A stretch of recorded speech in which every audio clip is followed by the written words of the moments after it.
అందరికీ నమస్కారం. ఈ వీడియో చూసే ముందు ఓం నమః శివాయ అని కామెంట్ చేయండి.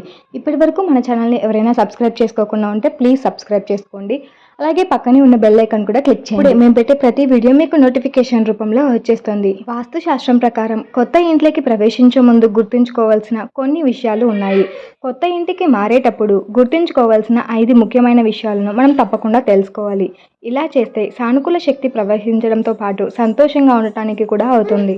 అదే ఇంట్లో నివసించేవారు ఎప్పటికప్పుడు తమ ఇల్లు లేదా భవనాన్ని మారుస్తూ ఉంటారు. కొందరు సొంత ఇల్లు కొనుక్కొని అందులో నివసిస్తూ ఉంటారు. వాస్తుశాస్త్రం ప్రకారం ఇల్లు మీ సొంతదైన అద్దెకు తీసుకున్న కొన్ని విషయాలను గుర్తుంచుకోవాలి. వాస్తుశాస్త్రం ప్రకారం ఏదైనా కొత్త ఇంటికి మారడానికి ముందు వాస్తు నియమాలను పాటించడం వల్ల సానుకూల శక్తి ప్రవహిస్తుంది.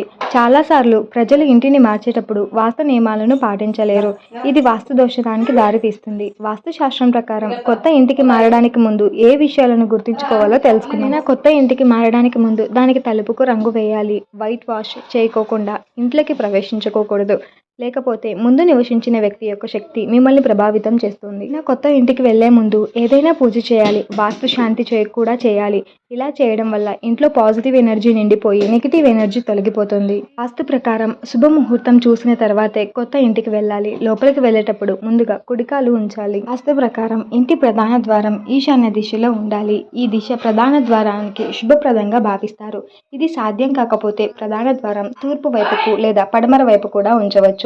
వాస్తుశాస్త్రం ప్రకారం ఇంట్లో ఏవైనా వాస్తు దోషాలు ఉంటే వాటిని తొలగించుకోవాలి. వాస్తు నిపుణుల సలహాలు తీసుకోవడం ద్వారా వాస్తు దోషాలను పరిష్కరించుకోవచ్చు.